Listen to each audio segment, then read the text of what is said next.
नमस्कार, your stocks में आपका स्वागत है। आपके साथ मैं हूं अभिषेक सत्यवर्तन और दिल्ली स्टूडियो से मेरे साथ है मेरी सहयोगी पूजा त्रिपाठी। बाजार में आज हम लगातार दूसरे दिन तेजी देख रहे हैं। हालांकि शुरुआत थोड़ी सी नीचे हुई थी, लेकिन बाजार रिकवरी की कोशिश करते हुए दायरा आज भी थोड़ा सीमित ही है। 18,200 के ऊपर है निफ्टी, 22-23 अंकों की बढ़त के साथ आपकी स्क्रीन पर। निफ्टी बैंक में करीब 200 अंकों के आसपास की बढ़त है, 43,400 के आसपास कर रहा है ट्रेड। और आज हर एक गिरने वाले शेयर के मुकाबले बाजार में आपको दो बढ़ने वाले शेयर दिखेंगे, तो मूड है पॉजिटिव। प्रॉफिट टेकिंग आ रही है मेटल स्टॉक्स में। धुआंधार तेजी के बाद कल हमने बड़ी तेजी देखी थी, 4 से 6% के आसपास की रैली दिखाई थी। और टाटा स्टील निफ्टी के टॉप गेनर के तौर पर बंद हुआ था, करीब 5-6% के आसपास की मजबूती थी। आज सबसे ज्यादा गिरने वाला शेयर भी वही है, लेकिन 1% से कम की प्रॉफिट टेकिंग वहां पर आपको दिखेगी। अगर हम आज सेक्टर्स की बात करें, अगर हम सेगमेंट्स की बात करें, तो सरकारी बैंकों में आज फिर से हम अच्छी तेजी देख रहे हैं। और इनफैक्ट आज अगर हम एनएसई की बात करें तो 1% की बढ़त के साथ सबसे ज्यादा बढ़ने वाला सेक्टर है। लेकिन प्रेशर कहां पर है? मेटल सबसे ज्यादा प्रेशर में है, क्योंकि प्रॉफिट टेकिंग आ रही है। बिकवाली कतई नहीं, आप ध्यान रखिएगा। इसके अलावा एफएमसीजी, ऑटो में आज हम सिलेक्टिव प्रॉफिट टेकिंग या फिर कमजोरी देख रहे हैं। लेकिन निफ्टी बैंक डबल सेंचुरी लगाकर 43,400 के ऊपर है और निफ्टी में अब देख रहे हैं कि 18,200 के ऊपर के स्तर बने हुए हैं। तो योर स्टॉक्स में आपके सवालों के जवाब हम लेंगे और आप हमें फोन कीजिए, एसएमएस कीजिए हमारे नंबर 9167329108 पर। इसके अलावा अगर आप सोशल मीडिया पर 18 स्वदेश को देख रहे हैं तो हमारे जो पता है फेसबुक का, ट्विटर का और इंस्टाग्राम का @18 स्वदेश पर जाकर आप अपनी क्वेरीज वहां पर भी पोस्ट कर सकते हो। और हम कोशिश ये करते हैं कि आपके सभी सवालों को हम शो में जरूर शामिल करें। और आज आपके सवालों के जवाब देने के लिए हमारे साथ हमारे खास मेहमान वृद्धि इन्वेस्टमेंट के विवेक करवा और द स्ट्रीट्स के कुणाल रामभिया। विवेक और कुणाल, आप दोनों का बहुत शुक्रिया, स्वागत है 18 स्वदेश पर। कुणाल, शुरुआत आपके साथ करना चाहेंगे। आज हम देख रहे हैं कि 18,150 से थोड़ी सी रिकवरी दिखाकर 18,200 के स्तर को होल्ड करने की कोशिश कर रहा है। मेटल में थोड़ी प्रॉफिट टेकिंग है। कुणाल, क्या रेंज देख रहे हैं आज के दिन के दौरान की? क्या आपको लगता है कि थोड़े से नैरो रेंज में आज भी फंसा रहेगा निफ्टी, या फिर आप लोअर लेवल पे थोड़े बाय करने की सलाह देंगे? Good morning, Abhishek. Good morning to all our viewers and our panel members also, and wishing you a very happy new year. अगर हम निफ्टी की बात करें तो ओवरऑल एक हमने बहुत ही सीमित दायरे में निफ्टी को देखा हुआ है। और अगर आप देखिए तो 21 दिसंबर 22 दिसंबर के करीब निफ्टी 18,250 पे था। वहां से नीचे लुढ़क कर जब फिर से आया तो यही रेंज में करीब करीब 3 दिनों से रहा है। और ये 18,300 18,250 के लेवल्स जो है स्पॉट लेवल पे, वो एक रेजिस्टेंस बन के काम कर रहे हैं। ट्रेंड डेफिनेटली पॉजिटिव है, रुझान पॉजिटिव बनी हुई है, लेकिन ब्रेकआउट आने पर ये एक नई रैली शुरू कर सकता है। बट तब तक ये शायद एक सीमित दायरे में कार्य करते रहेगा।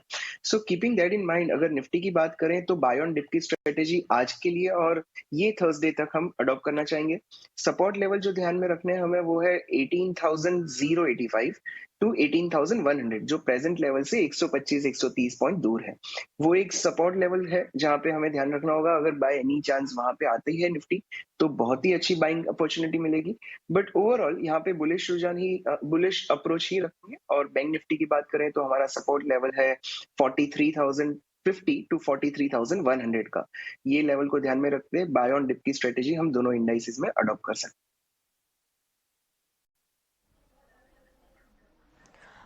तो बाय ऑन डिप्स की रणनीति बनाने की राय आपको निफ्टी और बैंक निफ्टी दोनों में ही इस वक्त दी जा रही है। और अच्छी मजबूती के साथ देखिए, लगातार दूसरे दिन हम देख रहे हैं कि अच्छा मजबूती के साथ कारोबार होता हुआ दिखाई दे रहा है दोनों ही इंडाइसेस पे। चलिए अब आगे बढ़ते हैं और आपके सवालों को भी शामिल करते हैं। सवाल पूछने का तरीका आपको बता ही दिया है और लगातार आपकी स्क्रीन पर फ्लैश भी होता रहेगा हमारा फोन लाइन नंबर, उसके जरिए आप हमसे संपर्क कर सकते हैं। और इस बीच पहले दर्शक भी जुड़ चुके हैं हमारे साथ, नागपुर से आरती। आरती जी नमस्कार, क्या सवाल है आपका, पूछिए। नमस्कार। मेरे पास टाटा पावर के 4,000 शेयर है जी। 280 की बाइंग है। ओके, कितना समय दे सकते हैं आप आरती जी स्टॉक को? इसको 1 साल। ठीक है, विवेक क्या सजेस्ट करेंगे? 1 साल का समय दे सकती हैं टाटा पावर में, लेकिन नुकसान काफी ज्यादा हो रहा है। थोड़ा ऊपरी लेवल पर इन्होंने लिया हुआ था और इस वक्त हम देख सकते हैं कि नुकसान काफी बड़ा हो रहा है। करीब करीब यहाँ पर 27 लाख का नुकसान माफ कीजिएगा 2 लाख के ऊपर का नुकसान इनको इस स्टॉक में इस वक्त हो रहा है। और इस वक्त टाटा पावर का स्टॉक देखिए 211 के आसपास कारोबार भी कर रहा है, क्योंकि शेयरों की संख्या भी काफी ज्यादा इन्होंने ले ली है। इस वजह से नुकसान काफी बड़ा दिखाई दे रहा है। विवेक, काफी ज्यादा लॉस हो चुका है, इन्हें क्या करना चाहिए? 280 के लेवल पर इन्होंने लिया हुआ था, ये लेवल्स कब तक दिखेंगे टाटा पावर में? क्या सजेस्ट करेंगे, बने रहना चाहिए या फिर निकल जाए स्टॉक से?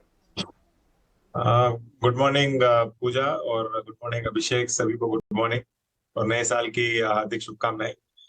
देखिए, ये एक बहुत दुविधा भरा सवाल है, क्योंकि एक तो इतना बड़ा नुकसान है और है काउंटर अच्छा, मतलब in the sense fundamentally counter अच्छा है और ग्रुप भी टाटा को बिलोंग करता है, तो इसके लिए इमीडिएटली आप नुकसान करो करके मैं एडवाइस नहीं करने वाला। इसको फिलहाल होल्ड करो, और मुझे लगता है कि मैक्स मैक्स आपको 230 तक दिखा सकता है, पॉसिबिलिटी वहां तक ही है, वहां पे ये एक्सपेंसिव लगने लग जाएगा।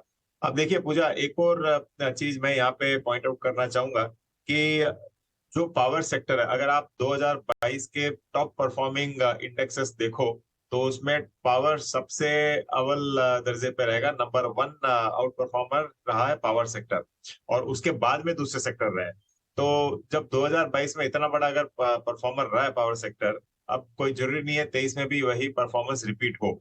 मतलब ये पॉसिबल है, इन्होंने एक साल बोला, ये पॉसिबल है कि इनको एक साल से ज्यादा भी लग जाए आराम से अपना प्राइस रिकवरी करने में, तो आपका लंबा मतलब वेट रहेगा यहाँ पे। और इस बीच अगर आपको 230 240 मिल जाता है, उधर आप मतलब आधा नुकसान होगा, 1.5 लाख का नुकसान होगा आपको, वो बुक करके और कोई काउंटर में अगर शिफ्ट करते हो तो मुझे लगता है कि आप लॉस रिकवर कर सकते हो।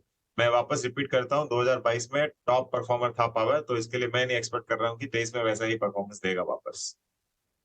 ठीक है, टाटा पावर विवेक का ये व्यू। दिल्ली से अमित को साथ जोड़ेंगे। अमित नमस्कार, कौन सा शेयर है आपके पास? नमस्कार सर, मेरे पास आरबीएल है, 150 पेयर है, 245 की रेट। अच्छा, 245 की रेट पर है, तो पुरानी आपकी खरीदी है? तो हाँ जी, 2020 में खरीदी। 2020 में खरीदी थी आरबीएल बैंक। इस पर फिर आपसे ही राय चाहेंगे विवेक। आरबीएल बैंक हम देख रहे हैं कि पिछले 7 सत्र से लगातार तेजी है और 150 वाला स्टॉक अब 185 रुपए के आसपास आ गया है। और हमारा ये खास सेगमेंट होता है क्लोजिंग शो में 3 बजे के आसपास, खबर गर्म है, उसमें शरद ने ये बताया था कि इसमें डोमेस्टिक फंड है, इसकी इंटरेस्ट लौट रही है, उनकी तरफ से बाइंग हो रही है, और डीलिंग रूम चेक के एनालिसिस से हमने इस शेयर को आपके सामने रखा था और लगातार तेजी इस शेयर में हम देख भी रहे हैं। आरबीएल बैंक, आपको लगता है विवेक कि अभी ये और चलेगा और 245 वाला जो इनका शेयर है, क्या इनके भाव के आसपास आ जाएगा? कितना समय देना होगा आपको, क्या लगता है? देखिए अभिषेक, मुझे ध्यान है इनका जब नया सीईओ आया था ना, मैं आपके साथ ही था एक शो पे, और उस वक्त ये करीबन 90 रुपए में था। तब मैं बोल रहा था कि इसको लीजिए, इतना चीप वैल्यूएशन है, खाली एक सीईओ आ गया है तो सीईओ अच्छा ही करेगा। मतलब खाली मैं पैनिक के चक्कर में 80-90 रुपए आ गया है, तो वो एक अनजस्टिफाइड वैल्यूएशन है करके। उसके बाद में देखिए ऑलमोस्ट डबल हो गया है, और मुझे लगता है कि अमित जी को वेट करना चाहिए। उनका बाइंग प्राइस 245 है, और मैं बोलता हूं कि हम लोग इसको 300 में बेचेंगे। ठीक है, तो अभी यहाँ से काफी रैली मतलब बरकरार रहेगी। बैंक एकदम स्ट्रॉन्ग फुटिंग में, जैसे यस बैंक वापस स्ट्रॉन्ग फुटिंग में आ गया बिजनेस वाइज, मैं स्टॉक वाइज नहीं बात कर रहा हूँ, बिजनेस वाइज, वैसे ही आरबीएल बैंक भी आ चुका है, और मुझे लगता है कि 250 से लेकर 300 वापस आपको दिखा देगा, ये पॉसिबिलिटी है। लेकिन हाँ, आपको साल एक भर वेट करना पड़ेगा, और अगर किसी को मतलब फ्रेश बाइंग भी करनी हो तो भी ये स्टॉक बुरा नहीं है। जैसे मैंने कहा, 250 से लेके 300 अभी भी पॉसिबल है। और हाँ, यहाँ डिस्क्लोजर देना चाहूंगा कि मेरे पर्सनल अकाउंट में, सारे क्लाइंट्स के अकाउंट में, सबके पास, हमारे पास आरबीएल भर भर के पड़ा हुआ है, तो ये मेरा वेस्टेड इंटरेस्ट भी है। ओके, तो आरबीएल बैंक काफी अच्छा लग रहा है विवेक को। इन स्तरों पर आप फ्रेश एंट्री भी ले सकते हैं, थोड़ा समय दीजिए, आपको भी प्राइस रिकवरी यहाँ पर देखने को मिलेगी, 250 तक के लेवल्स देखने को मिल सकते हैं। फंडामेंटल काफी अच्छा लग रहा है और जल्द ही ये प्राइस में भी देखने को मिलेगा। अब आगे बढ़ते हैं और हमारे साथ अगले दर्शक जुड़ चुके हैं। व्हाट्सएप के जरिए सवाल आया है हमें, ये गुरुग्राम से आशीष भूषण जी का। इनका सवाल गुजरात पीपावाव पर है। 3500 शेयर्स इन्होंने 90 के भाव पर लिया हुआ था, और इस वक्त देखिए मुनाफा हो रहा है इनको, 103 के आसपास स्टॉक इस वक्त कारोबार कर रहा है। कुणाल, आपसे राय इस पर लेना चाहेंगे। अच्छे लेवल्स पर इन्होंने एंट्री की और उसका फायदा भी इनको यहाँ पर हो रहा है। करीब करीब 50,000 का मुनाफा इन्हें हो रहा है और पिछले 6 महीने में हमने देखा स्टॉक में अच्छी तेजी भी देखी। करीब 36% ये स्टॉक चल चुका है अभी तक, सिर्फ पीछे 6-7 महीने की ही बात करें तो। और तेजी के लिए बने रहना चाहिए गुजरात पीपावाव में, या फिर जो भी मुनाफा हो रहा है लेकर निकल जाए? अगर हम ओवरऑल फॉर्मेशन की बात करें तो इस काउंटर में हमने देखा है कि 2018 से लेके अब तक ये काउंटर 118 से 120 के लेवल पे करीब करीब 3 बार आ चुका है और वहीं से लुढ़क कर नीचे जाता है। आपने एब्सोल्युटली सही बताया, ये काउंटर रिसेंटली बहुत ही अच्छी रैली दिखा चुका है। This counter rallied from almost 70 levels to 105 106 levels. But हमें इसमें एक जो रेजिस्टेंस है, जो करीब करीब 4 साल का रेजिस्टेंस है, वो हमें ध्यान में रखना होगा। लेवल है 125 का। अगर ये काउंटर 125 के ऊपर निकलता है तो आई थिंक इसमें एक नई रुझान शुरू होगी और ये काउंटर हमें 160 170 तक के लेवल्स भी दिखा सकता है। बट फॉर टाइम बिंग बने रहे, 120 के करीब एक बार इसमें से एग्जिट करें। अगर ये काउंटर डिसाइसिवली 120 के लेवल्स को क्रॉस करता है तो इसमें फिर से एंट्री बनेगी। Now this will be buy on breakout, so हम नई एंट्री करेंगे, उसका टारगेट हम 160 तक का एक्सपेक्ट कर पाएंगे। ठीक है, गुजरात पीपावाव 160 तक के लेवल्स आपको इस शेयर में दिख सकते हैं। गुजरात से निकुंज का सवाल लेंगे। निकुंज नमस्कार, कौन सा शेयर है आपके पास? मेरे पास DCW के 500 शेयर है, 500, और उसका 52.9 मेरा एवरेज है। तभी क्या करना चाहिए, उसको रखना चाहिए या निकल जाना चाहिए? 53 रुपए के आसपास की खरीद है, 51.5 के आसपास ये ट्रेड कर रहा है और वॉल्यूम बहुत कम होते हैं इसमें DCW में, और वही स्थिति आज भी है। हालांकि नुकसान इनको हो रहा है, इनके खरीद भाव से थोड़ा सा ही नुकसान है। लेकिन आप क्या सलाह देंगे कुणाल इस शेयर को लेकर? क्या आपको कोई एक्शन दिख रहा है? हालांकि काफी हमने वॉलेटिलिटी देखी है पिछले 1 साल में। सी अभिषेक, अगेन जिस तरह आपने बताया इसमें वॉल्यूम कम है और इसमें अगर मैं ट्रेंड देखने जाता हूं तो मुझे ट्रेंड भी कोई खास नहीं दिख रहा है। इनफैक्ट मैं फॉर्मेशन की बात करूं तो 2017 में इस काउंटर ने हाई किया था करीब 556 का। वहां से लुढ़क कर ये काउंटर 8-9 रुपए तक चला गया था। फिर से इसने अपनी रुझान बताई, फिर से आके 60 लेवल पे रुका और एज ऑफ नाउ 52 पे चल रहा है। सो ये काउंटर में ना कोई बड़ी सी ट्रेंड या फिर कोई एक सपोर्ट लेवल दिखाना बहुत डिफिकल्ट हो जाता है। सो एज ऑफ नाउ बने रहे, बिकॉज 3-4 दिन पहले ही ये काउंटर 43-44 से अच्छी खासी रैली दिखा के ये 52 तक पहुंचा है। तो एक बार एक स्पाइक दिखा सकता है और शायद 57-58 के लेवल्स भी दिखा देगा। मैं इस काउंटर से एग्जिट करने की सलाह दूंगा, सिर्फ टेक्निकल बेसिस पे कि इस काउंटर में कोई फॉर्मेशन नहीं है। अगर ये काउंटर 61 के ऊपर निकलता है तो एक शायद कप एंड हैंडल फॉर्मेशन का ब्रेकआउट होगा, हम तब रिविजिट करेंगे। बट पहले एक बार 56 या 57 लेवल्स पे एग्जिट करने की सलाह बनेगी। फॉर टाइम बिंग बने रहें और इसका एक ट्रेलिंग स्टॉप लॉस लगा दीजिए, वो है 49 का।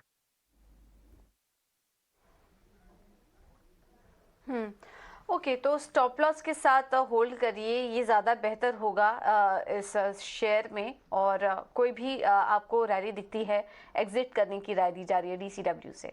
अगला सवाल हमें व्हाट्सएप के जरिए आया है आयुष तोमर जी का, और इनका सवाल है अदानी विल्मर पर 100 शेयर्स इन्होंने 498 के भाव पर लिया हुआ है।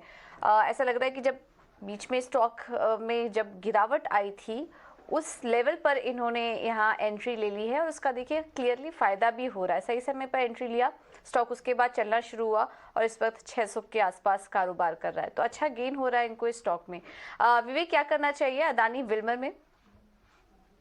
देखिए, चाइना को धन्यवाद बोलना चाहिए, उसकी बदौलत अडानी विल्मर आई थिंक कुछ मिनटों के लिए 492 तक दिखा था और उसके बाद में अपर सर्किट लगातार लगा के आज इन दामों में चल रहा है। मुझे लगता है कि इनको होल्ड करना चाहिए। आपके शो पे मैं कई बार बोल चुका हूँ कि अगर अडानी स्पेस में अगर मुझे कोई भी कंपनी अच्छी लगती है तो वो अडानी विल्मर ही रहेगी। उसके अलावा मुझे कोई कंपनी अच्छी नहीं लगती वैल्यूएशन पैरामीटर्स पे। हाँ, शॉर्ट टर्म में इसका वैल्यूएशन भी यहाँ पे 606 में डेफिनेटली थोड़ा सा स्ट्रेच लग रहा है, लेकिन इसका जो फ्यूचर है वो मुझे काफी ब्राइट लग रहा है। तो इसको काफी बार हम लोग कंपेयर करते हैं पतंजलि फूड से, वो स्ट्रिक्ट कंपैरिजन नहीं है क्योंकि अडानी विल्मर का काफी डाइवर्सिफाइड पोर्टफोलियो है। और आप कोई भी मतलब सुपरमार्केट में चले जाओ, आपको दिखेगा कि आपके कस्टमर्स भरे पड़े हैं जो फॉर्च्यून ब्रांड खरीद रहे हैं। तो होल्ड करने की सलाह रहेगी और मुझे लगता है कि लॉन्गर टर्म में आपका बाइंग प्राइस बहुत अच्छा है, मतलब साइकोलॉजिकली 500 के नीचे बहुत अच्छा लगता है मुझे। तो बेचने की कोई दरकार नहीं है। हो सकता है अगले 2-1 साल में ही आपको 1000 रुपए वापस दिखा दे। तो लॉन्ग टर्म हो तो आराम से बिंदास वेट करो और कंपनी सुपर है। ठीक है, अडानी विल्मर को लेकर विवेक का ये व्यू। आगे बढ़ेंगे उत्तर प्रदेश से प्रदीप हमारे साथ हैं। प्रदीप जी नमस्कार, कौन सा शेयर है आपके पास और क्या सलाह चाहिए? IDBI मैं लिया हूँ जी। सर ये 52 के आसपास, और उसी के आसपास मैंने सर PNB ले रखा है। PNB भी 52 के आसपास है। इन दोनों शेयर्स पे प्लीज अपनी राय दें। ये आपकी हाल फिलहाल की खरीद है क्या प्रदीप जी? हाँ सर, हाँ सर, हाँ। एक बार तो शुरू में मैंने, मार्केट गिर रही थी तो 36 पे लिया था, उसमें मुझे लॉस हो गया था। अच्छा। IDBI का। लेकिन अभी फिर से मन कर रहा था कि क्या पता उठा, एक बार 61 तक गया भी था। ठीक है, चलिए इस पर राय जानते हैं। IDBI से शुरू कर लेते हैं। दरअसल अभी कुछ दिनों पहले हमारे मैनेजिंग एडिटर निकुंज डालमिया ने दीपम सेक्रेटरी तुहिन कांत पांडे से बातचीत की थी और IDBI बैंक के डाइवेस्टमेंट का मसला भी उन्होंने उठाया था कि काफ़ी वक्त से फंसा हुआ है, उस पर चल क्या रहा है। तो तुहिन कांत पांडे ने ये कहा कि इसके लिए काफ़ी सारे बड़ी मात्रा में एक्सप्रेशन ऑफ इंटरेस्ट यानी कि बोलियां आने की उम्मीद है और अब इस पर थोड़ा सा काम फास्ट ट्रैक से शुरू हो गया है और आखिरी तारीख से 7 जनवरी है ये बोलियां सौंपने की IDBI बैंक में स्टेक लेने के लिए। तो ये अपडेट एक आया है विवेक IDBI बैंक को लेकर। काफ़ी लंबे समय से ये फंसा हुआ है। हालांकि इस बीच हमने शेयर को 30 रुपये पर जाते हुए देखा और जुलाई में 30 रुपये के बाद इसको हमने 60 के स्तर पर भी जाते हुए देखा IDBI बैंक को। अब यहाँ से क्या आपको लगता है कि अभी थोड़ा समय देना चाहिए, अभी होल्ड करें, क्या ये फायदा करा सकता है? अभिषेक, मतलब आपके यूएस स्टॉक्स में ही मैंने इनफैक्ट VIP स्टॉक्स में PNB को रेकमेंड किया था 48 पे, और ये कहा था कि PSU बैंकिंग स्पेस जो लार्ज कैप बैंक्स है वो काफी इंटरेस्टिंग लग रहे हैं और उसमें IDBI भी आता है। करीबन 60,000 करोड़ का इसका। IDBI बैंक पे हम चर्चा कर रहे थे, पहले IDBI के बारे में आइए, फिर PNB की बात करेंगे। ओके, मैं IDBI पे आ रहा हूँ। तो मैंने ये कहा था कि PSU बैंकिंग में मैं बुलिश हूँ, तो इसके लिए मैं IDBI पे भी बुलिश हूँ और ये लार्ज कैप बैंक में ही आता है, समझ लो 60,000 करोड़ इसका मार्केट कैप है। तो ये आगे चल के फ्यूचर में मतलब ये बन जाएगा प्राइवेट बैंक, लेकिन फिलहाल PSU बैंक और आज क्लीन बैलेंस शीट है इसका। तो मुझे लगता है कि IDBI बैंक भी 65 ही जाने वाला है। तो इनका, क्योंकि दोनों बाइंग प्राइस सेम था, इसके लिए मैंने PNB को छेड़ लिया था। लेकिन हाँ, मैं काफी बुलिश हूँ IDBI पे और मुझे लगता है कि 65 तक आपको वापस ही दिखा सकता है, तो आपको होल्ड करना चाहिए इसको। PNB भी होल्ड करें विवेक जी?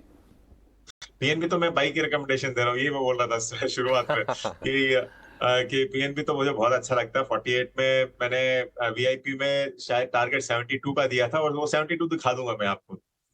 ठीक है, ठीक है, चलिए तो PNB और IDBI बैंक दोनों ही आपके पास अच्छे शेयर हैं और आपको बने रहने की सलाह है। PNB ने तो भी काफ़ी सरप्राइज किया है, 30 रुपये के नीचे ये भी शेयर था, 30 रुपये के नीचे IDBI बैंक भी था उसके आसपास, और वहाँ से दोनों ही शेयर डबल होके ऑलमोस्ट अब ये ट्रेड कर रहे हैं और बहुत ही कम टाइम में, 6-7 महीने के आसपास की अवधि में। लेकिन एक बड़ी खबर आ रही है ऑयल एंड गैस सेक्टर को लेकर, और ये खबर ये है कि पेट्रोलियम मंत्रालय ने 22,000 करोड़ रुपए के घाटे की भरपाई की है। इसके डिटेल्स क्या हैं ये बताने के लिए हमारे सहयोगी हम प्रकाश प्रियदर्शी हमारे साथ जुड़ गए हैं। प्रकाश, बताइए क्या जानकारी आ रही है आपके पास? जी, अच्छी खबर है ऑयल मार्केटिंग कंपनीज के लिए, IOCL के लिए, HPCL के लिए, BPCL के लिए। उन्हें LPG सेल पर जो घाटा उठाना पड़ रहा था, क्योंकि वो जो मार्केट रेट होना चाहिए उससे कम पर बिक्री कर रहे थे ताकि जो कंज्यूमर्स हो उनको दिक्कतें ना हो। उसके एवज में सरकार ने कैबिनेट में ये फैसला लिया था कि 22,000 करोड़ रुपए का वन टाइम ग्रांट जो है इन तीनों ही ऑयल मार्केटिंग कंपनीज को दी जाएगी। अब जो हमें सोर्स बता रहे हैं उसके हिसाब से ये जो रकम है 22,000 करोड़ रुपए की, उसका ट्रांसफर जो है ऑयल मार्केटिंग कंपनीज को कर दिया गया है पेट्रोलियम मंत्रालय की तरफ से, और इसमें 13,000 करोड़ रुपए IOC को दिया गया है, 4,500 करोड़ रुपए HPCL को, और इतनी ही रकम यानी कि 4,500 करोड़ रुपए BPCL को भी दिया गया है। और अब तीनों ही कंपनियों को ये 22,000 करोड़ रुपए की जो रकम है वो मिल गई है। और ये जो घाटे की भरपाई की गई है वो जून 2020 से लेकर जून 2022 के बीच में जितने भी क्वांटिटी की बिक्री, LPG की बिक्री इन तीनों कंपनियों ने किया है और उनको जो घाटा हुआ है उसकी भरपाई की गई है। तो एक बड़ी राहत है, और खासकर इस बात को ध्यान में रखते हुए कि सर्दियों का मौसम है, LPG की कीमतें जो है ग्लोबल मार्केट में अभी भी काफी ऊंचे लेवल पे है। ऐसे में सरकार ने जो भरपाई की है तो OMC उसको बड़ी राहत मिलती हुई दिख रही है। ठीक है प्रकाश, बहुत शुक्रिया आपका ये बड़ी जानकारी देने के लिए। तो ऑयल मार्केटिंग कंपनी के लिए एक राहत की खबर, हालांकि याद रखिए कि कैबिनेट ने इस ग्रांट के लिए पहले मंजूरी दे दी थी। 22,000 करोड़ रुपए की रकम आने वाली थी इन कंपनियों के पास, जिसमें से कि 13,000 करोड़ आईओसी के पास और 4,500 करोड़ रुपए एचपीसीएल और बीपीसीएल के पास आने वाले थे।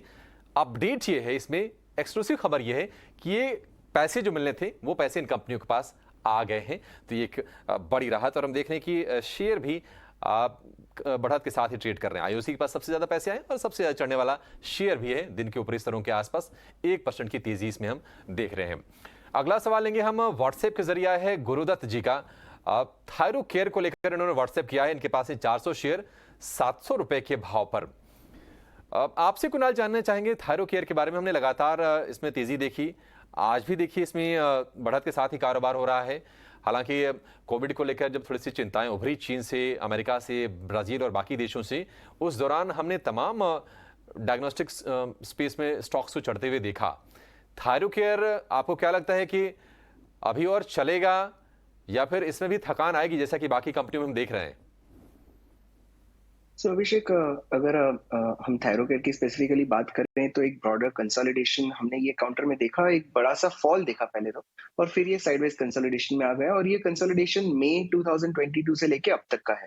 और अगर हम लेवल्स की बात करें तो 740 का इसका एक रेजिस्टेंस आता है, और इसके अगर सपोर्ट की बात करते हैं तो 610 का एक सपोर्ट आता है। और काउंटर ने ये जोन में करीब करीब 3 बार एक ट्रेडिंग अपॉर्चुनिटी दी थी।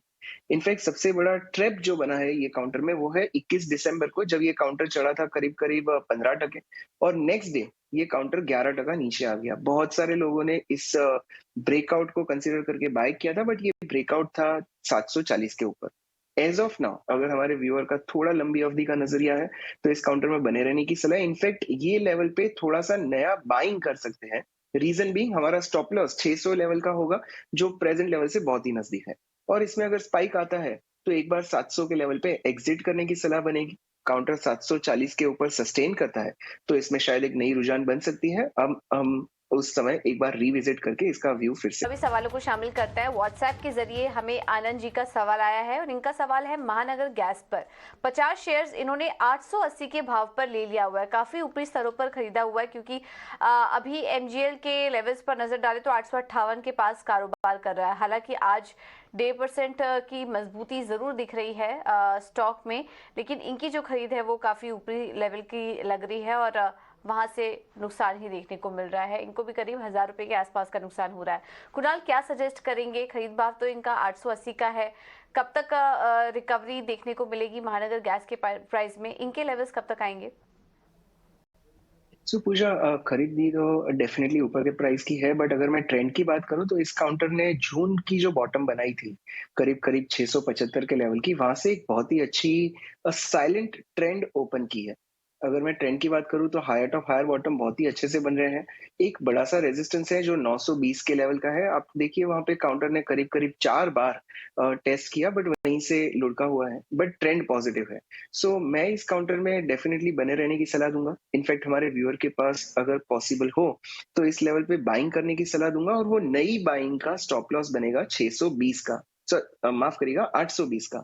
820 के नीचे हमारा व्यू शायद नेगेटिव होगा, बट तब तक इस काउंटर में डेफिनेटली नई खरीदारी भी कीजिए, और बाय ऑन डिप की स्ट्रेटेजी इस काउंटर में अडॉप्ट करिए। आई थिंक इस काउंटर में नई रुझान बहुत ही जल्दी शुरू होगी। ये व्यू 820 के नीचे निगेट होगा, तब तक इस काउंटर में बने रहने की सलाह है। ठीक है, महानगर गैस पर, एमजीएल पर कुणाल का ये व्यू। लेकिन अब चलिए आपके लिए लेकर आएंगे कमोडिटी की एबीसीडी।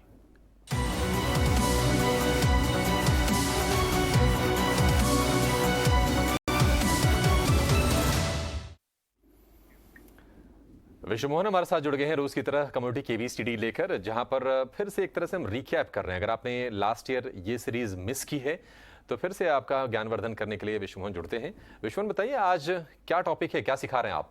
देखिए, कल हमने बात की थी कि आपको अगर ट्रेडिंग शुरू करना है तो क्या ज़रूरी है, तो आज हम उसी सिलसिले को आगे बढ़ाएंगे कि इकोनॉमिक इंडिकेटर्स क्या होता है, किन किन खबरों का किन कमोडिटी पर क्या असर होता है। सबसे पहले सोने चांदी की पर असर की बात अगर करें तो यहाँ पर ग्लोबल राजनीतिक जिस तरह से तनाव बनते हैं या रिसेशन की जो खबरें आती है, यानी जितना ज़्यादा डर होगा सोने में उतनी ज़्यादा तेजी आती है, सेफ हेवन के तौर पे सोने की डिमांड बढ़ती है। इसके अलावा गोल्ड पर क्या खबर होता है?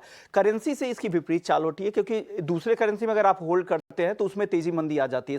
साथ ही अगर ब्याज दरें बढ़ती है तो सोने का भाव कम हो जाता है, क्योंकि फिक्स इंस्ट्रूमेंट में पैसे ज़्यादा मिलते हैं, ब्याज ज़्यादा मिलती है, इसलिए ट्रेजरी बॉन्ड में लोग ज़्यादा पैसे लगाते हैं, क्योंकि वहाँ पे फिक्स ब्याज मिलता है और गोल्ड ऐसा है जहाँ पर कोई ब्याज नहीं होता है, तो इसका असर होता है। साथ ही महंगाई के लिए हेजिंग के तौर पर इसका इस्तेमाल होता है, तो ये संबंध गोल्ड है। अब चांदी की बात करते हैं कि चांदी पर किन खबरों का असर हो। चांदी इंडस्ट्रियल मेटल है, 50% प्रेशियस मेटल, 50% इंडस्ट्रियल मेटल है। तो इंडस्ट्री की तरफ से किस तरह की डिमांड है, चाहे वो सोलर इंडस्ट्री की तरफ से हो, इलेक्ट्रिकल इंडस्ट्री की तरफ से हो, इलेक्ट्रिक व्हीकल की तरफ से किस तरह की डिमांड हो, वो आंकड़े भी चांदी की कीमतों पर असर डालते हैं। अब चांदी के बाद अब कच्चे तेल पर किन खबरों का असर होता है? कच्चे तेल पर सबसे ज्यादा असर होता है ओपेक से।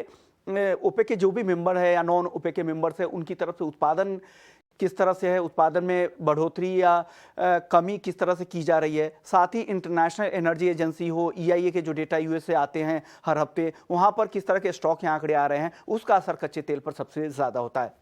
बेस मेटल्स की अगर बात करें तो बेस मेटल्स पे सबसे ज़्यादा असर चीन के आंकड़ों का होता है, क्योंकि चीन दुनिया का जिंक, लेड, निकेल, एल्युमिनियम का सबसे बड़ा उत्पादक और कंज्यूमर भी है। केवल कॉपर को छोड़कर ये बाकी चारों मेटल का सबसे बड़ा कंज्यूमर भी है और सबसे बड़ा उत्पादक भी है, तो वहाँ से आने वाले सभी डेटा का असर होता है। साथ ही बाकी इमर्जिंग कंट्रीज, US और इंडिया जैसे बड़ी इकोनॉमी से किस तरह के डेटा आ रहा है, उसका असर मेटल पर होता है। अब आखिर में एग्री मार्केट पर किसका सबसे ज़्यादा असर होता है? एग्री मार्केट में किस तरह के उत्पादन के नंबर आने हैं, क्या एस्टिमेट है, सोइंग से लेकर फ्लावरिंग और हार्वेस्टिंग तक की क्या स्थिति है, और साथ ही एक्सपोर्ट इंपोर्ट को लेकर सरकार की पॉलिसी क्या है, ग्लोबल डिमांड क्या है, ग्लोबल मार्केट में किस तरह के रेट्स चल रहे हैं, तो ये सारे फैक्टर एग्री मार्केट पर भी असर होते हैं। तो अगर आपको ट्रेड करना है तो इस इकोनॉमिक इंडिकेटर्स को जरूर समझे, उसके बाद ही ट्रेडिंग के लिए उतरे। ठीक है, तो कमोडिटीज के लिए इंडिकेटर्स और ट्रिगर्स विश्वमोहन ने बताए। विश्वमोहन, आज 11:30 बजे आप क्या खास करने जा रहे हैं? देखिए, हमारा दो खास स्पेशल सेगमेंट है। पहला सेगमेंट होगा गोल्ड पर, क्योंकि गोल्ड अभी रिकॉर्ड से सिर्फ 600 रुपए दूर है। 56,191 जो हमने अगस्त 2020 में देखा था, उसके बेहद पास है। और दूसरा हमारा होगा जीरे को लेकर, क्योंकि 3 साल में जीरा 3 गुना बढ़ गया है। तो जीरा या हीरा, इसे क्या कहें हम, तो ये दोनों खबर आपको बताएंगे 11:30 पे और 11:45 पर। तो आज मुनाफे की मंडी बहुत ही खास होने वाली है। सोना 56,000 की तरफ क्या बढ़ चला है अपने रिकॉर्ड हाइस की तरफ, इस पर फोकस करेंगी। और जीरा जो हीरा बना हुआ है, लगातार जो तेजी है, क्या ये तेजी ऐसे ही जारी रहेगी, क्या और ऊपर के लेवल्स आएंगे, जीरा क्या और महंगा होगा, ये भी हम डिकोड करेंगे मुनाफे की मंडी में विश्वमोहन के साथ। विश्वमोहन, बहुत शुक्रिया आज ये तमाम डिटेल्स शेयर करने के लिए। आगे बढ़ेंगे, अब सूरत से हम आशीष का सवाल लेंगे। आशीष नमस्कार, पूछे कौन सा शेयर है आपके पास? हाँ जी सर, ये DCB बैंक है मेरे पास, 1000 शेयर। आशीष, कब लिया आपने शेयर? ये मैंने लिए 3-4 महीने हो गए जी। 100 रुपए का अगर 3 महीने में 132 हो जाए तो अच्छा ही कहेंगे। 30% के आसपास के ये रिटर्न्स हो जाते हैं। इसमें विवेक, आपको लगता है कि DCB बैंक अभी होल्ड करके रखना चाहिए, क्योंकि साल भर में ये शेयर ऑलमोस्ट डबल तो हो गया है। क्या आपको लगता है कि अभी और ऊपर के लेवल्स दिखाएगा ये?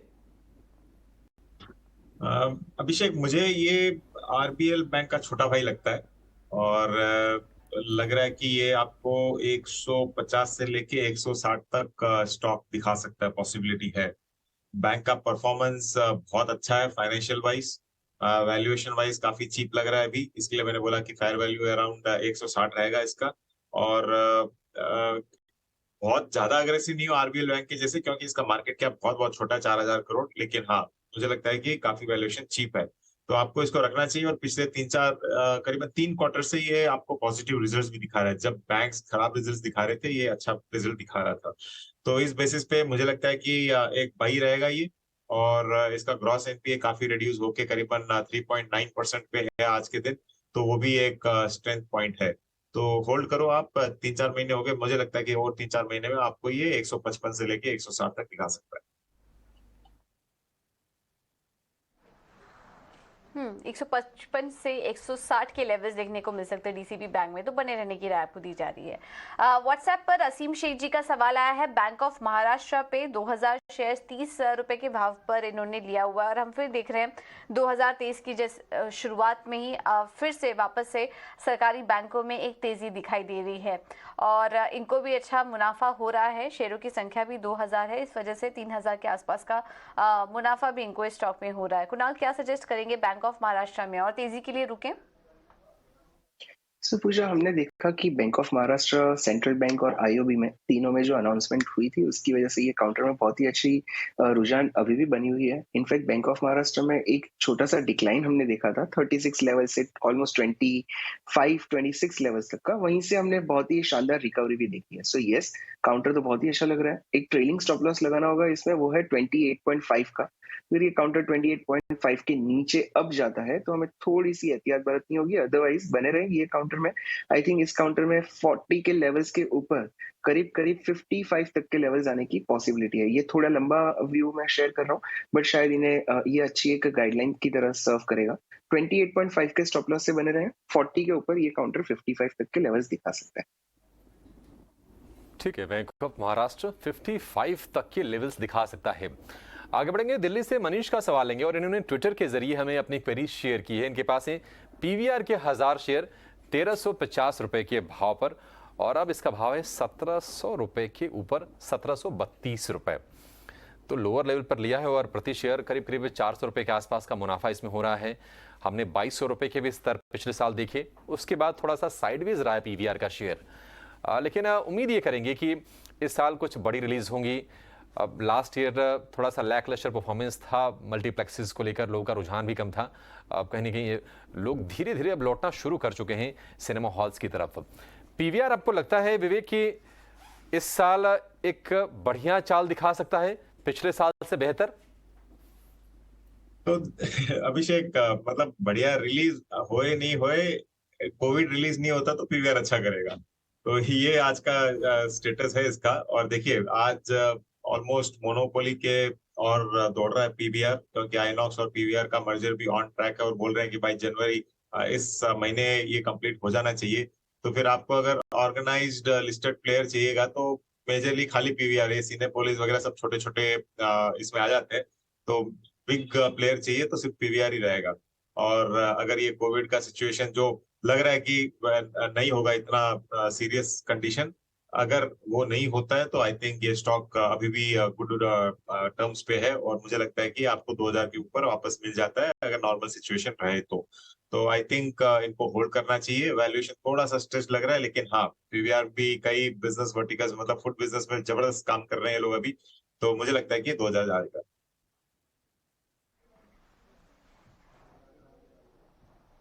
ओके, 2000 के भी लेवल्स आ सकते हैं पीवीआर में, तो बने रहिए और भी मुनाफा आपको स्टॉक में देखने को मिल सकता है। अगला सवाल ट्विटर पर आया है पवन कुमार अग्रवाल जी का। सुजलॉन है इनके पास, 12000 शेयर्स 6 रुपए के लेवल पर इन्होंने एंट्री की हुई थी। सुजलॉन जैसे शेयर देखिए, फंडामेंटली तो इसमें ऐसा कुछ होता नहीं है ज़्यादा बताने के लिए, लेकिन अक्सर लोग एक रैली के लिए, पुल बैक रैली के लिए यहाँ पर पैसा लगा देते हैं ट्रेडर्स जो होते हैं, और इनका भी जो भी सोच के इन्होंने पैसा लगाया होगा, फिलहाल तो लकी हैं, फायदा ही हो रहा है। 10 के आसपास कारोबार कर रहा है और 6 के लेवल पर इन्होंने एंट्री की थी। कुणाल, क्या सजेस्ट करेंगे? बने रहने की राय देंगे? थोड़ा कुछ और पुल बैक आ सकता है स्टॉक में, या फिर मुनाफा अच्छा हो रहा है इनको, 57,600 के आसपास का मुनाफा है, लेकर निकल जाए स्टॉक से? पूजा, आपने मेरा काम बहुत ही आसान कर दिया। पहले तो हमारे व्यूअर्स को बता कि ये काउंटर से दूर बने हैं। रीजन एक ही होता है कि हमें एहतियात बरतनी पड़ती है, but okay, coming to the technicals, एक बहुत ही बड़ा कर्व फॉर्मेशन है और ये कर्व फॉर्मेशन में ऐसे स्विंग्स आते रहेंगे।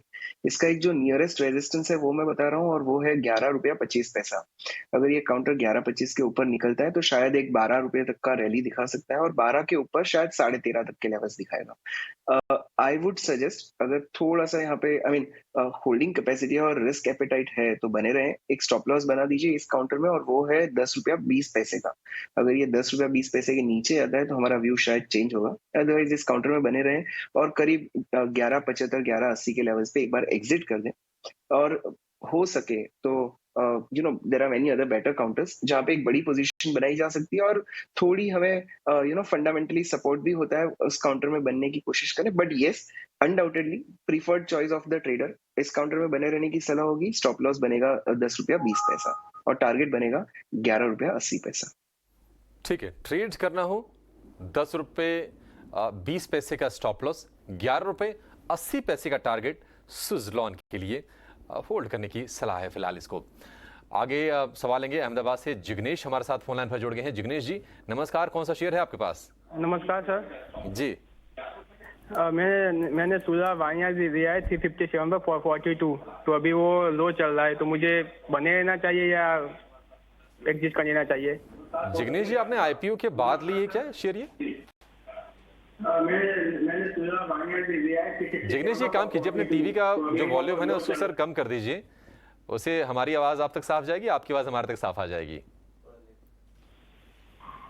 आपने आईपीओ में लिए थे उसके बाद खरीदे ये? हाँ, आईपीओ से। आईपीओ के भाव के हैं सुला वाइनयार्ड्स। ये शेयर हाल फिलहाल की लिस्टिंग है, अभी तो इसको बहुत मुश्किल 15 दिन के आसपास का समय हुआ होगा।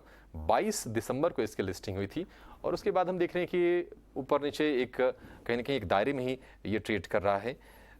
300 से लेकर 350 की रेंज में है ये। 325 के आसपास का भाव है, थोड़े ऊपर के लेवल पर लिए हैं और उम्मीद ये होती है आईपीओ में लगाने वाले निवेशकों की मेंटेलिटी ये होती है कि शेयर ऊपर जाए और लिस्टिंग तो कम से कम दमदार हो ही। विवेक, सुला थोड़ा सा सुस्त है, क्या आपको इस उम्मीदें हैं? क्या इसमें निवेशित रहना चाहिए या फिर अभी बहुत नुकसान नहीं हो रहा है, निकल जाए कहीं और निवेश को शिफ्ट कर लें? इनफैक्ट अभिषेक, ये सुला विनियार्ड की अगर बोतल ले लेते तो और ज्यादा खुश होते, लेकिन शेयर ले लिया। और भाई कोई भी मेजर आप देख लो, जो वैल्यूएशन पे ये आया था वो थोड़ा हाई वैल्यूएशन पे था, तो उसके लिए अब ये रेंज बाउंड में फंसा हुआ है। लेकिन ठीक है, मतलब इस स्पेस में ये एक ही लिस्टेड कंपनी है आज के दिन और कंपनी बहुत अच्छा काम कर रही है और इसके जितने भी ब्रांड्स है मुझे लगता है कि वो सारे आगे चल के मार्केट की भाषा में बोले तो आउट परफॉर्म करेंगे। तो उम्मीद रखो जो सुला विनियार्ड की बोतल लेते हैं और वो लोग आपको प्रॉफिट कमा के देंगे, तो थोड़ा सा लंबा समय लगेगा, लेकिन मुझे लगता है कि स्पेस अच्छा है, आपको होल्ड करना चाहिए इसको।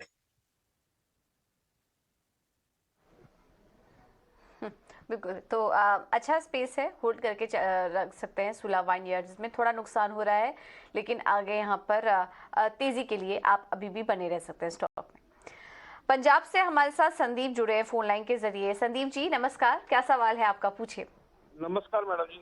मैडम मेरे पास TTML के 500 शेयर है, 99 की बाइंग है मैडम जी। ओके, कितने समय के लिए लिया था आपने? मैडम 3 महीने हो गए, 3 महीने और रख सकता हूँ बस। ओके, कुणाल सजेस्ट करिए। 92 पर आ चुका है, इनकी खरीदारी 99 के आसपास की है। हाल ही खरीदारी लग रही है, जब स्टॉक नीचे आ रहा था तब इन्होंने एंट्री ली और इनकी खरीद से स्टॉक थोड़ा और नीचे इस वक्त आ चुका है। और कितना करेक्शन आप देख रहे हैं टाटा टेली में और कब तक इन्हें मुनाफा आ सकता है? चार्ट्स तो क्या लग रहा है आपको? पूजा, अगर हम फॉर्मेशन की बात करें तो नवंबर 2021 से लेकर अब तक इस काउंटर ने 90 रुपीज के लेवल का सपोर्ट अच्छा होल्ड किया हुआ है। इनफैक्ट 4 बार ये काउंटर 90 पे पहुंचा था, वहीं से बाउंस देके रिवर्स हुआ था। रीसेंट जो हमने करेक्शन देखा वो शायद थोड़ा सा डीप था, it went down till 78, but फिर से देखिए 90 का लेवल क्लेम किया हुआ है। सो यस, 90 के स्टॉप लॉस से इस काउंटर में बने रहने की सलाह होगी। इस काउंटर में एक डेड कैट बाउंस अगर आता है तो शायद 115 से 120 लेवल तक आ सकता है। ये जैसे ये बाउंस आता है इसमें एग्जिट करें, बिकॉज इसमें कोई ट्रेंड नहीं बन रहा है। ये काउंटर एक साइडवेज कंसोलिडेशन में है और इसमें रिस्क मैनेज करना बहुत ही डिफिकल्ट हो जाता है। सो हमारे व्यूअर को सलाह होगी कि इसमें जैसा एक बाउंस मिलता है, एग्जिट करने मिलता है, काउंटर को छोड़ दीजिए और फिर इस काउंटर को मोड़ के ना देखिए, बिकॉज जब मोमेंटम आता है ये काउंटर कहीं भी जा सकता है। सो बी लिटिल कॉशियस। एक बाउंस पे एग्जिट करने की सलाह बनेगी और 90 रुपीज का एक स्टॉप लॉस बनाए रखें इस काउंटर में। डिसाइसिव क्लोजिंग 90 के नीचे अगर आती है तो हम इसमें से एग्जिट करने की सलाह देंगे। ठीक है, 90 रुपए के नीचे फिसले तो गिरावट का खतरा और बढ़ जाएगा, वहां पर आप स्टॉप लॉस लगा के इस शेयर में बने रह सकते हैं। अलवर से सुनील गर्ग जी का सवाल लेंगे। इनका सवाल आया है व्हाट्सएप के जरिए। इनके पास है एफएल इंडिया की 50 शेयर 1031 रुपए के भाव पर और इनके भाव के आसपास ही कहेंगे शेयर 1074 रुपए के आसपास का भाव है। थोड़ा सा प्रॉफिट इनको हो रहा है। विवेक, थोड़े वैल्यूएशंस को लेकर कंसर्न्स जताए जाते हैं एफएल इंडिया में। हालांकि जिस सेगमेंट में ऑपरेट करते हैं वहां पर ग्रोथ की संभावनाएं काफी ज्यादा हैं, लेकिन आपको भविष्य कैसा दिख रहा है और क्या सलाह देंगे आप? देखिए, इस स्पेस में इससे कम वैल्यूएशन में आपको स्टॉक्स काफी मिल जाएंगे, तो मुझे लगता है कि वैसे स्टॉक्स पे आपको फोकस करना चाहिए। इसका वैल्यूएशन सही में ज्यादा लग रहा है, और पिछले क्वार्टर ठीक है, इसने रिजल्ट ठीक ठाक दिखाया था, लेकिन वो वैल्यूएशन को फिर भी जस्टिफाई नहीं करता है। तो एक रेंज में फंसा हुआ है, काफी बड़ा था स्टॉक, और उस रेंज में बहुत टाइम से ये अभी ट्रेड कर रहा है, मतलब करीबन 1200 से लेके 1000 रुपए तक ऑलमोस्ट आया था, अब वहीं फंसा हुआ है। तो यहाँ पे टाइम मतलब वेस्ट नहीं करके मुझे लगता है कि आपको और कुछ यूज करना चाहिए और उसको बेच के निकल जाना चाहिए। वैल्यूएशन ही एक कंसर्न है, कंपनी अच्छी है, स्पेस अच्छा है, सब कुछ अच्छा है, लेकिन वैल्यूएशन बहुत स्ट्रेस लग रहा है अभी भी।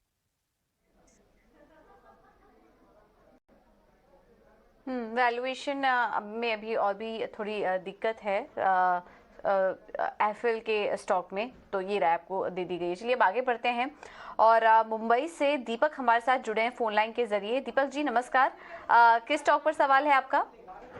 मेरे पास इन्फोसिस है मैडम, मैंने 2021 में लिया था, जून में 200 इन्फोसिस लिया था 1648 में।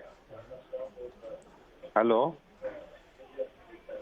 तो ये आपने ट्रेडिंग के लिहाज से लिया था या फिर लॉन्ग टर्म के लिए होल्ड करना चाह रहे हैं? लेकिन लॉन्ग टर्म भी तो कितना होना चाहिए, कोई 10 साल 20 साल, या अभी 1.5 साल से भी ज्यादा होने को आया है, तो अभी क्या करना चाहिए मैडम? ओके ठीक है, चलिए आपको राय दिलवाते हैं। वैसे स्टॉक में कोई प्रॉब्लम नहीं है, अगर आप लॉन्ग टर्म के लिए रखना चाह रहे हैं तो कोई दिक्कत वाली बात नहीं है, लेकिन आपको राय दिलवा देते हैं। विवेक 1.5 साल से होल्ड कर रहे हैं स्टॉक को, हो सकता है इनको इनके लेवल्स अभी तक तो देखने को नहीं मिले हैं, बट क्या सजेशन देंगे आप? बने रह सकते हैं स्टॉक में और ऐड कर लेना चाहिए इनको इस लेवल पर, या फिर कोई और अच्छा स्टॉक इनको सुझाएंगे जिससे कि इनको मुनाफा और तेजी से हो सके? देखिए, दिक्कत अभी स्टॉक में नहीं है पूजा, दिक्कत है पूरे सेक्टर में, क्योंकि पूरा आईटी सेक्टर अगर आप देखो तो पिछले 1.5-2 साल से एक रेंज में फंसा हुआ है। और इन्होंने जब लिया है, जब मतलब सेक्टर अच्छा कर रहा था, और उसके बाद में एक रेंज बाउंड हो गया पूरा का पूरा सेक्टर। तो जैसे बात की इन्फोसिस, आज के दिन रिजल्ट अच्छे दिखा रहा है, पिछले क्वार्टर का रिजल्ट अच्छा था, लेकिन वैल्यूएशन अभी भी थोड़ा सा स्ट्रेस दिख रहा है, क्योंकि वो बैकलॉग के कारण समझ लो आप। तो आगे चल के जैसे ही आईटी सेक्टर में रिवाइवल आता है, क्योंकि आप अगर कोई भी स्टॉक ले लो, चाहे वो LTI, LTTS, TCS, Infosys, Wipro, जितने भी है ले लो, आपको दिखेंगे कि 30 से लेके 40% तक सारे के सारे करेक्शन आपको दिखाया है। तो इस सेक्टर में एक बाउंस बैक चाहिए, सिक्लिकल सेक्टर बन गया है ये। एक जमाने में हम लोग इसको डिफेंसिव बोलते थे, लेकिन अब बहुत ही सिक्लिकल है। तो अब वेट करो, 1.5 साल तो हो गया है, तो ओवरड्यू है ये साइकिल रिवर्सल आने में। और मुझे लगता है कि यूएस में जितनी भी दिक्कतें थी वो अब सेटल डाउन हो गई है, तो वहां पे अगर दिक्कतें सेटल डाउन होती है तो इसका रिवाइवल बाजू में ही होगा। हो सकता है आपको अगले 6 महीने में आपको अपना बाइंग प्राइस तो आराम से मिल जाएगा और थोड़ा बहुत प्रॉफिट भी मिल जाएगा। ठीक है, इन्फोसिस को लेकर ये व्यू। आगे सवाल लेंगे अब फेसबुक से, और कुरुक्षेत्र हरियाणा से गिरीश ने अपना सवाल में भेजा। इनके पास है IEX की 700 शेयर है 254 रुपए के भाव पर। इस पर विवेक आपसे राय चाहेंगे। पावर एक्सचेंज वाली ये कंपनी है, नतीजे हमने दूसरी तिमाही के देखे कुछ खास नहीं रहे थे। पिछले साल ऑलमोस्ट 45% ये शेयर करेक्ट हुआ है, और अगर हम अक्टूबर 2021 के लेवल से जोड़ेंगे तो तकरीबन ये 60% नीचे ये शेयर ट्रेड कर रहा है। 142 रुपए के आसपास का भाव है। इनके भाव से भी अब देखिए 100 रुपए ज्यादा का नुकसान है। हालांकि हाल फिलहाल खबरों में भी कंपनी रही है, एक इन्होंने सब्सिडरी बनाई है, लेकिन क्या आपको लगता है कि IEX ने जो लेवल्स देखे हैं 300 रुपए से ऊपर के, वो आएंगे? कितना इंतजार करना होगा, और आपका भविष्य इसका कैसा दिख रहा है? अभिषेक, एक अपने यूर स्टॉक्स शो में ही बोला था कि अगर फंसोगे इसमें तो जबरदस्त फंसोगे। अब कौन सा शो है ये तो याद नहीं है मुझे, लेकिन हाँ, ये मैंने जरूर बोला था, और वैसे की वैसे ही हुआ है। क्योंकि देखिए, जैसे HFCL है, IEX है, ये जो फैंसी TTML, अभी किसी ने पूछा था थोड़ी देर पहले, ये जो फैंसी स्टॉक्स होते हैं ना, वो जब चलते हैं जबरदस्त चलते हैं, और फिर रिटेल इन्वेस्टर्स एकदम ऊपर के स्तरों में फंस के बैठ जाते हैं लॉन्ग टर्म के लिए। तो मुझे तो लगता है कि आपको इसमें लॉस बुक कर लेना चाहिए। ऑफकोर्स लॉस थोड़ा बड़ा हो रहा है, 70-80 हजार का हो रहा है, लेकिन अगर उस लॉस को आप बुक करके इसको अगर कन्वर्ट कर लेते हो आरबीएल बैंक में, जो थोड़ी देर पहले हम लोग इस शो में ही बात कर रहे थे, आरबीएल बैंक में करते हो, तो मुझे लगता है कि आपका ये नुकसान भरपाई आरबीएल बैंक करके दे देगा। तो आपको ये स्ट्रेटेजी अपनानी चाहिए। आईएक्स मुझे यहाँ पे भी बहुत कॉस्टली लग रहा है। ये एक्चुअल वैल्यूएशन तो इसको करीबन 100-110 के बीच में ट्रेड होना चाहिए, तो 140 है, वो तो बहुत कॉस्टली लग रहा है।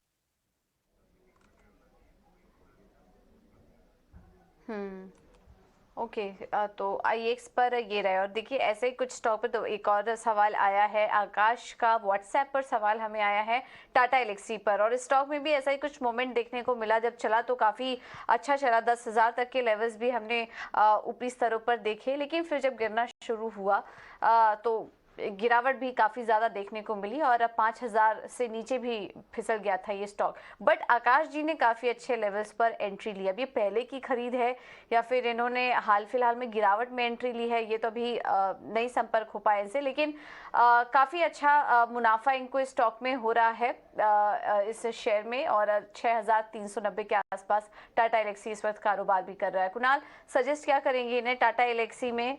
मुनाफा तो शानदार हो रहा है और रैली के लिए रुके, क्योंकि आज भी हम देख रहे हैं कि करीब करीब 100 पॉइंट्स चल चुका है, 1.5% ऊपर है। सजेस्ट क्या करेंगे, बने रहना चाहिए इनको इस स्टॉक में या फिर निकल जाए मुनाफा लेकर? पूजा, मैं यहाँ पे थोड़ी एक लंबी अवधि का चार्ट देखना चाहूंगा, और अगर मैं देखूं तो सितंबर 2021 में ये काउंटर ने एक 5,500 के लेवल पे एक अच्छी सी सपोर्ट बेस बनाई थी, और ये बेस करीब करीब दिसंबर 2021 तक होल्ड की थी। वहां से हमने एक बहुत ही अच्छी रुझान देखी ये काउंटर में 10,700 तक की, और अभी देखिए ये फिलहाल जब गिरा था तो ये काउंटर 5,500 के लेवल पे ही रुका है और वहीं से रिवर्सल दिखा हुआ है। और अगर आप देखिए तो ये काउंटर एक्सट्रीमली ओवरसोल्ड काउंटर है और यहाँ से इसमें रैली शुरू हुई है। सो अगर हमारे व्यूअर के पास थोड़ी सी होल्डिंग कैपेसिटी हो तो 6,050 के स्टॉप लॉस से इस काउंटर में बने रहने की सलाह होगी। यस, स्टॉप लॉस थोड़ा सा लंबा है प्रेजेंट लेवल से, बट इसका जो टारगेट मुझे लग रहा है वो है करीब करीब 7,000 के लेवल का। 7,000 पे पहुंचेगा तो हम रिविजिट करेंगे, इसमें नई स्ट्रेटेजी सेट करेंगे, बट फॉर टाइम बिंग इस काउंटर में बने रहें। एक्सट्रीमली ओवरसोल्ड काउंटर है और वहां से अगर रिवर्सल आता है तो हमें ये अपॉर्चुनिटी मिस नहीं करनी चाहिए। एलेक्सी यहाँ पर हम देख रहे हैं कि आपको बने रहने की सलाह दे रहे हैं कुणाल, और 7,000 रुपए के ऊपर जब ये शेयर निकल जाएगा तो एक बार फिर से इसकी समीक्षा हम करेंगे। लेकिन आज एक शेयर है जिसमें देख रहे हैं कि प्रेशर बन रहा है। जोमैटो में 2% के आसपास की इसमें गिरावट है, 60 के नीचे ये ट्रेड कर रहा है, और इसकी वजह यह है कि टॉप मैनेजमेंट से लगातार इसमें इस्तीफे हो रहे हैं। तो मैनेजमेंट को लेकर क्राइसिस जो कंपनी में बन रही है वो कितनी गंभीर है, उससे संकेत क्या मिल रहे हैं, उसको भी एनालाइज करेंगे। लेकिन पहले हमारे साथ हमारी सहयोगी विनी मोतीवाला जुड़ गई हैं पूरे डिटेल्स लेकर, जो इस्तीफों की झड़ी लगी है कंपनी में उसके बारे में जानकारी लेकर। विनी, बताइए। और एब्सोल्युटली सही, काफ़ी सारे इस्तीफे आ चुके हैं जोमेटो में, और स्पेशली ये देखें तो अगस्त 2022 से ये 5वां इस्तीफा है जो आ रहा है बड़ा एक मैनेजमेंट का, और ओवरऑल ये 4th बिग इस्तीफा है ये साल में ही। तो ओवरऑल देखें तो क्या हो रहा है कि अभी कल ही अनाउंस किया, जो को फाउंडर थे और चीफ टेक्नोलॉजिकल ऑफिसर थे गुंजन पाटीदार, उन्होंने अपना इस्तीफा दे दिया है। उनकी अभी लास्ट डेट क्या है ये बाकी है, पर इसका मतलब है कि अभी उनको एक और नए ऑफिसर टॉप लेवल के लिए ढूंढना पड़ेगा, और उनकी ये शुरुआत हो जाएगी ये सर्च नए ऑफिसर के लिए। गुंजन पाटीदार एक्चुअली को फाउंडर थे, वो one of the first few employees थे जिन्होंने ज्वाइन किया था 2008 में, और उनके बाद वो ही मेनली हैंडल कर रहे थे जो टेक्निकल वर्टिकल्स थे जोमेटो में, वो मेन उनका ये काम वही था और वही हैंडल कर रहे थे ना। जोमेटो में देखें तो जो मैंने बताया कि ऑलरेडी हमने 4 बड़े इस्तीफे लास्ट 2022 अगस्त 2022 से देख लिए हैं। नितिन सवारे जो थे उन्होंने क्विट किया था जोमेटो अगस्त महीने में, जो थे डेप्यूटी चीफ फाइनेंशियल ऑफिसर। उसके अलावा सिद्धार्थ जवार जो वाइस प्रेसिडेंट थे ग्लोबल ग्रोथ स्ट्रैटेजी के, उन्होंने भी अपना इस्तीफा दे दिए थे। और नवंबर में 2 बड़े इस्तीफे देखे थे, वो है राहुल गांजू जो इनिशिएटिव्स ऑफिसर थे, हेड ऑफ इनिशिएटिव्स जोमेटो में, और मोहित गुप्ता जो भी मैनेजमेंट के टॉप लेवल पे थे इन्होंने भी अपना इस्तीफा दे दिया था। तो ये यहाँ पे थोड़ी कंसर्न आ जाती है, क्योंकि इन्वेस्टर्स के मन में यही रहता है कि अब ये टॉप लेवल्स पे कौन सा नए टैलेंट आएंगे, कौन आएगा और कौन हैंडल करेगा कंपनी को आगे जाते हुए। प्लस उनकी जो इनऑर्गेनिक ऑर्गेनिक इन्वेस्टमेंट्स है जो उन्होंने की है वो एक्चुअली क्या परफॉर्म करेगी आगे जाते हुए। और कॉम्पिटिटिव इंटेंसिटी भी एक फैक्टर है जो जोमेटो के लिए फैक्टरिंग करना चाहिए। तो मैनेजमेंट से लगातार इस्तीफे, और ये इस्तीफे इसलिए भी अहम है क्योंकि ये सारे के सारे को फाउंडर्स थे जिन्होंने कंपनी को बनाई, खड़ा किया और उम्मीदों के साथ इसमें बने रहे। लेकिन धीरे धीरे एक एक करके सारे एग्जिट्स हो रहे हैं और अब चीफ टेक्नोलॉजी ऑफिसर किसी भी ऐसे प्लेटफॉर्म के लिए जो टेक्नोलॉजी बेस्ड हो, उसमें सीटीओ की जो भूमिका होती है काफ़ी अहम होती है। और ये एक बड़ा इंडिकेशन है कि कंपनी की जो दशा और दिशा है वो ठीक नहीं चल रही है। टेक्नोलॉजी का पेनिट्रेशन कम है, जैसा कि विनी हाईलाइट कर रही हैं, कॉम्पिटिशन बढ़ा है तेजी से, और जो भी उन्होंने इनऑर्गेनिक ऑर्गेनिक जो कंपनियां खरीद के निवेश करके जो कुछ उन्होंने किया है उससे ज़्यादा फायदा हो नहीं रहा है जोमेटो को, और ये शेयर पर प्रेशर है। विवेक, आपसे एक इस पर हम रिमार्क चाहेंगे। जोमेटो देखिए 60 रुपये के आसपास ये शेयर है, उसके नीचे है और स्थिति वाकई गंभीर है। आज हालांकि जो शेयर प्राइस में जो करेक्शन है इसको बहुत गंभीर नहीं कहेंगे 2% की, लेकिन कंपनी को लेकर थोड़ी सी अब चिंता होने लगी है लोगों को, निवेशकों को खासतौर से हो रही होगी जिन्होंने ऊपर के भाव पर ये शेयर खरीदे हैं कि शायद उनके भाव लौट के आए ना। आप ये बताइए कि 60 रुपए पर जोमेटो सस्ता लग रहा है या महंगा है शेयर? ये पिछली बार मैंने आपको बोला था विषय कि अगर 25-30 रुपए आता तो मैं भी लूंगा पक्का। कंपनी बिजनेस मॉडल अच्छा है और स्केल अप जरूर कर सकती है, लेकिन 50-51 हजार करोड़ के मार्केट कैप पे कितना भी प्रॉफिट कमा लो अपने वैल्यूएशन को जस्टिफाई नहीं कर पाएगी। तो मार्केट को एक बहाना चाहिए स्टॉक को नीचे लेके जाने का, और ये जितने भी रेजिग्नेशन वगैरह आ रहे हैं, इस्तीफे आ रहे हैं, मुझे लगता है कि वो एक खाली बहाना है।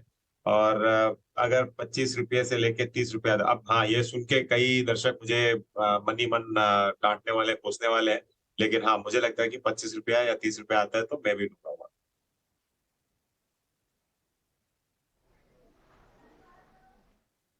काफी नुकसान है ऊपर के लेवल पर। 100 रुपए को उससे ऊपर वाले निवेशक बहुत सारे फंसे हुए हैं, जिन्होंने करेक्शन पर लिया 80-90 वाले, वो भी अपने आप को ट्रैप्ड फील कर रहे हैं, और इस 60 रुपए के नीचे का ये शेयर है।